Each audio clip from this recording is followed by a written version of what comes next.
উপাধি ত্রিভুবনে নাই, নিজ গুণে কৃপা কর বৈষ্ণব গোসাই। এই পৃথিবীতে আমরা প্রত্যেকে নিজেকে অনেক শ্রেষ্ঠ মনে করি, যার যার স্থান থেকে। আমরা নিজেকে অনেক গুণী মনে করি, অনেক ধনী মনে করি। যে যতই কুৎসিত হোক না কেন, যদি সে যখন দর্পণের সামনে যায়, সম্মুখে যায়, আয়না, তখন সে কি নিজেকে একটু সাজানোর চেষ্টা করে কি না করে? নিজেকে আমরা সবাই সুন্দর মনে করি, যতই আমরা কুৎসিত হই কিনা, ঠিক কিনা?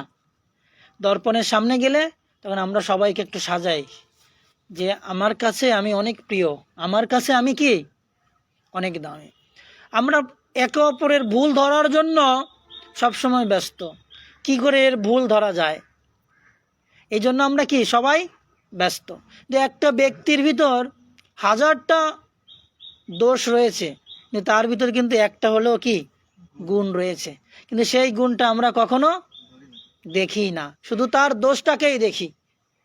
আপনি 1000টা ভালো কাজ করবেন, একটা অপরাধ করবেন, আপনার 1000টা ভালো কাজের কোনো মূল্য থাকবে না। থাকবে? থাকবে? থাকবে না। তাই শিল প্রভুপাদ একটা গ্রন্থ লিখেছেন, কৃষ্ণ ভক্তের যত্ন গ্রহণ। কৃষ্ণ ভক্তের যত্ন গ্রহণ। আমাদের প্রত্যেকটা যারা কৃষ্ণ ভক্ত অনুরাগী হয়েছেন, যারা শুদ্ধ সদ্গুরুদেবের চরণ আশ্রিত হয়েছেন, প্রত্যেকের আমাদের যত্ন নেওয়া উচিত। কিন্তু আমরা কি করি, আমাদের স্বার্থ, একে দিয়ে আমার স্বার্থ উদ্ধার হচ্ছে, তাই এর যত্ন নিচ্ছি। যখন একে আমার আর প্রয়োজন হচ্ছে না, আর আমি কি এর কোনো খোঁজও কি আমরা নিচ্ছি না। তা আজ থেকে প্রায় 10 বছর আগে অনেকে আমারও অনেক খোঁজ নিত, ফোন করতো, কেমন আছেন প্রভু, মন্দির কেমন চলতেছে, নিত্য সেবার টাকা কালেকশন হচ্ছে কি না, এই সেই কত। 10 বছর পরে, এই 10 বছরের ভিতর তারা একদিনও হয়তো আমারও খোঁজ নেয়নি এখনো, কারণ আমি সেখানে নেই, এই জন্য আমারও খোঁজ নেয়নি। খোঁজ নেওয়ার তারা কোনো কি প্রয়োজন মনে করেনি। কিন্তু শিল প্রভুপাদ কি বলেছেন, কৃষ্ণ ভক্তের যত্ন গ্রহণ। কিন্তু আমরা শিল প্রভুপাদের আদর্শকে ধারণ করছি না। শিল প্রভুপাদ বলেছেন মুসুরির ডাল আর সয়াবিন ভগবানকে নিবেদনের অযোগ্য, বুঝেছেন? কিন্তু আমরা কি করতেছি,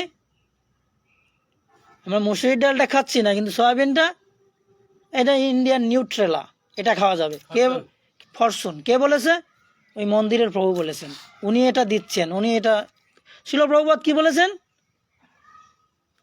মুসুর ডাল সয়াবিন ভগবানকে নিবেদনের অযোগ্য। আচ্ছা, যে জিনিসটা ভগবানকে নিবেদন করা যাবে না, সেই জিনিসটা কি ভক্তরা খেতে পারবে? খেতে পারবে? পারবে? পারবে না। আমরা শিল প্রভুপাদের আদর্শকে গ্রহণ করছি না।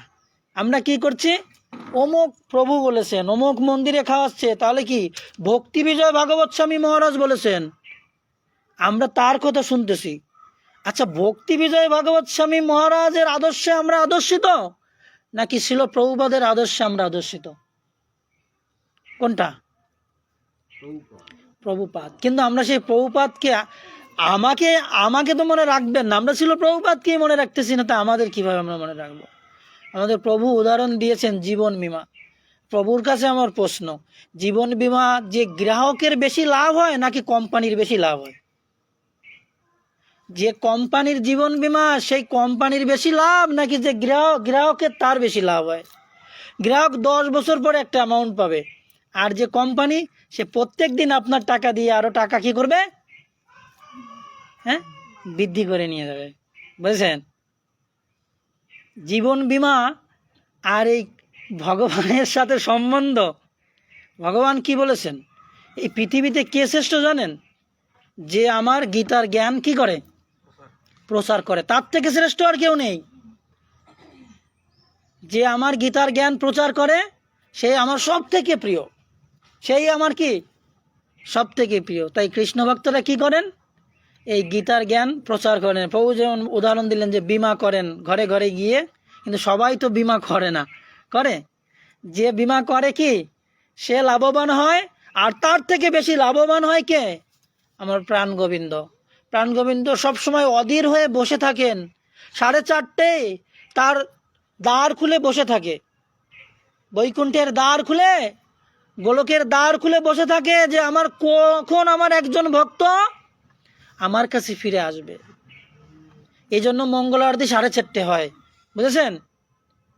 কেন অত ঠান্ডা অত ভোরে কেন হয়? ভগবান অপেক্ষায় থাকে, অধীর আগ্রহে। আমার যতটা না লাভ হয় তার থেকে ভগবানের আর কি আরো বেশি লাভ হয়, যে আমার সন্তান আমার কাছে কি ফিরে আসবেন। এই জন্য ভগবান অধীর আগ্রহে বসে থাকেন। এই জন্য ভগবান দ্বারে দ্বারে কি ভক্তদের পাঠান। তাই চৈতন্য চরিতামৃতে কি বলছে? মহন্তের স্বভাব হয় তারিতে পামর, নিজ কার্য নাহি তব যান পরদার। এই সাধু ব্যক্তিরা পরের দ্বারে যান কেন? আমাদের গিয়ে যদি কোনো গিয়ে বসন্তধারী বা আরেকজন ভক্ত আসে, আমাদের চোখ মোটা হয়ে যায়। এই যে আইসে কিসের জন্য? হয়তো কালেকশনের জন্য, ঠিক না? কিন্তু তিনি যে এসেছেন আমার গৃহে, এটা ভগবান তাকে পাঠিয়েছে আমার জন্য। সে হয়তো কালেকশন করতে এসেছে, কালেকশনটা কি কৃষ্ণ সেবায় লাগাবে। তার মানে কি আমার ওই জীবন বীমার কিস্তি এক একটা জমা করার জন্য তিনি এসেছেন। এই জন্য মহন্তের স্বভাব কি তাড়িতে পামর, নিজের কার্য নেই। সে ব্যাংক ব্যালেন্স করে তার বাড়ি গাড়ি করছে না। কি জন্য করছে? ভক্তদের সেবা প্রদান করবে, আরও ভক্ত বাড়বে সোসাইটিতে, তাদের সেবা করবে। একদিন অন্তিমে কি হবে? ভগবত ধামে আমরা ফিরে যাব। এই জন্য সাধুরা আসেন। কি জন্য আসেন? আমাদেরকে কৃপা করার জন্য, আমাদের অর্থ সম্পদকে নেওয়ার জন্য নয়। এই জন্য আমাদের ভগবানের প্রতি বিশ্বাস রাখতে হবে। আর ভগবানের প্রতিনিধি হচ্ছে সাধুগুরু বৈষ্ণব, বুঝেছেন? আমরা সবাই নিজেকে বৈষ্ণব মনে করি, সবাই শিক্ষক হতে চায়, কেউ ছাত্র হতে চায় না। সবাই পাঠ দিতে চায়, পাঠ দিতে গেলে ভালো লাগে বা, কিন্তু কেউ শ্রবণ করার ইচ্ছা কারো নেই। যে যত বেশি শ্রবণ করবে কি, সে তত বেশি গোবিন্দের কৃপা লাভ করবে।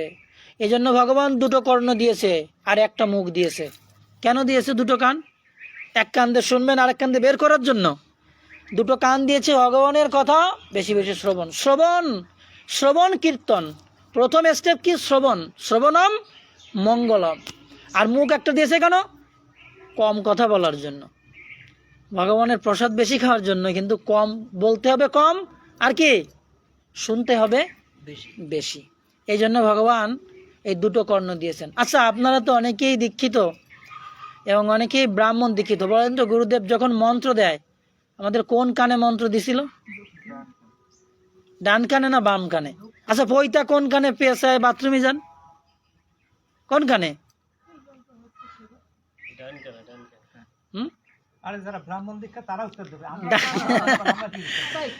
তাহলে গুরুদেব কোন কানে মন্ত্র দিছিল? দীক্ষা দেওয়ার সময় বলছে যে আপনারা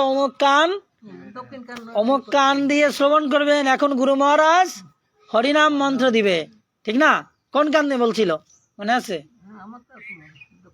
দক্ষিণ কান। দক্ষিণ কান মানে এই যে ও ডান দিকেরটা। আর কেউ? আরে বলতে পারেন, সমস্যা। কাউরে তো বাম কামেও দিতে পারে। কাউকে যখন পয়তা দিচ্ছে, কারোর 6 গুণ দিচ্ছে, কারো 9 গুণ দিচ্ছে। কাউরে তো বাম কামেও দিতে পারে, ডান কানেও দিতে পারে। এটা গুরুদেবের ইচ্ছা, ঠিক না? এই জন্য আমাদের দুইটা কান। একটা কান হচ্ছে দক্ষিণ কানে হচ্ছে কৃষ্ণ কথা, ভগবতীয় যত কথা আছে আমরা ডান কান দিয়ে শ্রবণ করি, বাম কান দিয়ে আমাদের যায় না সেই কথা। আর যত জড়জগতের কথা আছে সেই কথাটা শোনার জন্য আমাদের বাম কান দিয়েছে, বুঝেছেন? এই বাম কান দিয়ে আমরা জড়জগতের সব কথা শ্রবণ করি, আর ডান কান দিয়ে আমরা ভগবত কথা আস্বাদন করি, বুঝেছেন? দেখুন, ভক্তরা কত কষ্ট করে বা করেছেন। আপনি যদি উদাহরণ দেন, শ্রীল প্রভুপাদের কথা বলেন, দেখুন কত কষ্ট করেছেন। 2 ঘন্টা ঘুমিয়েছেন, ঠিক না? আর বাকি সময় উনি গ্রন্থ ট্রান্সলেট করেছেন, প্রচার করেছেন, নিজের হাতে প্রচার করেছেন, রান্না করে ভগবানকে দিয়ে কি সবাইকে খাইয়েছেন। কত কষ্ট করেছেন না? এই জন্য আমি আজকে একটা কথা বলি ছোট মুখে, আমরা যদি ভক্তি জীবনে কেউ উপর দিকে যেতে চাই, আমাদেরকে সেবা মনোভাব লাভ করতে হবে। সেবা, আপনাকে যদি কেউ সেবা করতে না বলে, আপনাকে সেবা করতে হবে। মন্দিরে যান, গৃহে থাকুন, আমরা কি ভাবি যে এই যে আরতির থালাটা যদি মাথাজি ধুয়ে দিত খুব ভালো হতো, আমি শুধু একটু অর্চন করব, ঠিক না? আবার এরকম মন্দিরেও আছে যে এই সেবাটা আমি করব, কোনো ও করে না কেন, এরকম কি করে অনেকের ভিতর জ্ঞানজাম সৃষ্টি হয় না? কিন্তু এই পৃথিবীতে যদি আপনি ভগবত ধাম অভিমুখী হতে চান, আর যদি আপনি ভক্তি জীবনে উন্নতি সাধন করতে চান, তাহলে আপনাকে কি করতে হবে? সেবামুখী হতে হবে। সেবা, এই নিবেদন ধরো সখীর অনুগত করো, সেবা অধিকার দিয়ে করো নিজ দাসী। যদি আপনি সেবায় ভয় পান, সেবায় অলস্য করেন, তাহলে আপনি কিছুই লাভ করতে পারবেন না, বুঝেছেন? ধ্রুব মহারাজ মাত্র 5 বছর বয়সে কি করেছেন? ভগবানকে লাভ করেছেন। 5 বছর বয়সে মাত্র 6 মাসে উনি ভগবত প্রাপ্ত হয়েছেন। কয় মাস? 6 মাস। দেখুন কত কম সময়ে। আর আমরা তো দীক্ষা পেয়েছি 12, 14, 16, 20 বছর হয়ে গেছে। এখনো আমরা কৃষ্ণ কি জিনিস তাই আমরা জানি না। এখনো আমার কৃষ্ণে বিশ্বাস নেই যে কৃষ্ণ যে ভগবান। মাঝে মাঝে কি হয়, আমাদের কনফিউজ হয়ে যায় আমরা যে কৃষ্ণ কি আসলে ভগবান, ঠিক না? এই চন্দ্র সূর্য যে বানালো তারে বানালো কে? আচ্ছা, এই চন্দ্র সূর্য যে বানাইছে সে কৃষ্ণ, তাহলে কৃষ্ণকে কে বানালো? এরকম আমাদের মাঝে মাঝে প্রশ্ন জাগে না? জাগে কি না? আমরা অনেক সময় যখন কষ্ট পাই যে এতদিন আমি কৃষ্ণ সেবা করলাম, জব করলাম, আমার কেন এই বিপদ হলো? আমার ছেলের কেন টাইফয়েড হবে? হ্যাঁ, আমার মেয়ের কেন জন্ডিস হবে? এরকম আমাদের মনে কি আসে না?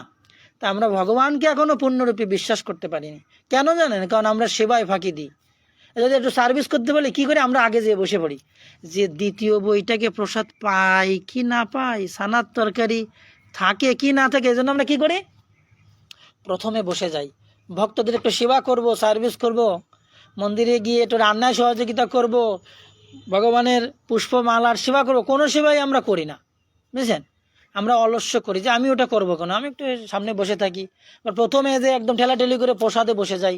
সেবা আমরা করতে চাই না। সেবা সুখ যতদিন আমরা লাভ করতে না পারবো, ততদিন রাধারানী তার দাসী আমাদের করবেন না।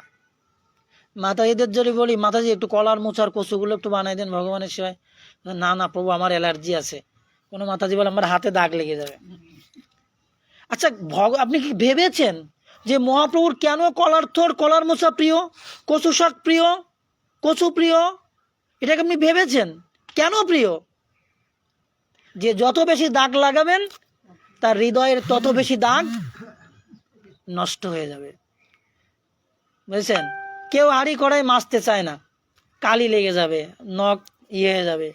যে যত বেশি ময়লা পরিষ্কার করবেন তার হৃদয় চিত্তরূপ দর্পণ তত কি হবে, মার্জন হবে, বুঝেছেন? এই জন্য গোবিন্দ কি করেছেন, তো এগুলো প্রিয় করেছেন। সানা ধোকা গোবিন্দর প্রিয় না। গোবিন্দর কি প্রিয়? কলার মোচা, কলার থোর, কাঁচকলা, বুঝেছেন, কচু, কচু শাক, এগুলো গোবিন্দের প্রিয়। কেন? এগুলো চুলকাবে, হাতে দাগ লাগবে, ভক্তরা করতে চায় না। ম্যাক্সিমাম গৃহস্থ বাড়িতেও কলার মোচা, কচু শাক এগুলো রান্না করতেই চায় না মাতাজিরা। আর মন্দিরের কথা আর কি, মন্দিরের কথা আর কি বলবো, মন্দিরে তো প্রভুরা সেবা করেন, তারা তারপরে যথেষ্ট করেন, বুঝছেন? এগুলো ভাবতে হবে আমাদের। এই জন্য চৈতন্য চরিতামৃত কি বলছে? গৌর চন্দ্রের দয়া করো বিচার, বিচার করিলে চিত্তে পাইবে চমৎকার।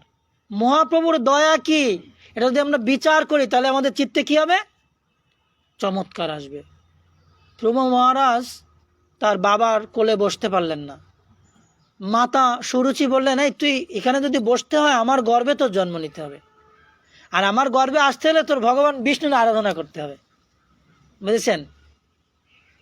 আজকে দেখুন প্রহ্লাদ মহারাজ ভগবান নৃসিংহদেবকে আবির্ভূত করিয়েছিলেন কেন? কারণ তার হিরণ্যকশিপুরের মতো বাবা ছিল, এজন্য সে নৃসিংহদেবকে আবির্ভূত করাতে পেরেছিলেন।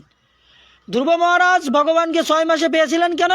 যে তার গৃহে সুরুচির মতো এরকম সৎ মা ছিলেন, এজন্য ভগবানকে পেয়েছেন, বুঝছেন? এই জন্য আমাদের গৃহেও এরকম প্রতিবেশী 2-1টা লাগবে। আমাদের গৃহের ভিতরে এরকম 2-1জন বাবা, পিসি, খালা, খুলি লাগবে। তাতে কি হবে, আমরা সহজেই কি ভক্তি লাভ করব। যদি কারো স্বামী ভক্ত না, মা ভক্ত, এটা ভগবান তাকে আরো উত্তম সুযোগ দিচ্ছে। কেন? ভগবানের প্রতি কি অনুরাগ বৃদ্ধি করার জন্য। কারো স্বামী ভক্ত, মা ভক্ত না, এটা তার স্বামীর জন্য পজিটিভ, বুঝছেন? যাতে সংসারের প্রতি কি হয়, সংসারের প্রতি বিরাগ হয়, সংসার থেকে সে বিরক্ত থাকে। এজন্য ভগবান এই সিচুয়েশনগুলো দেয়, বুঝেছেন? এজন্য এটা ভগবত কৃপা। ভগবানের 2 রকম কৃপা থাকে, প্রতিকূল কৃপা আর অনুকূল কৃপা।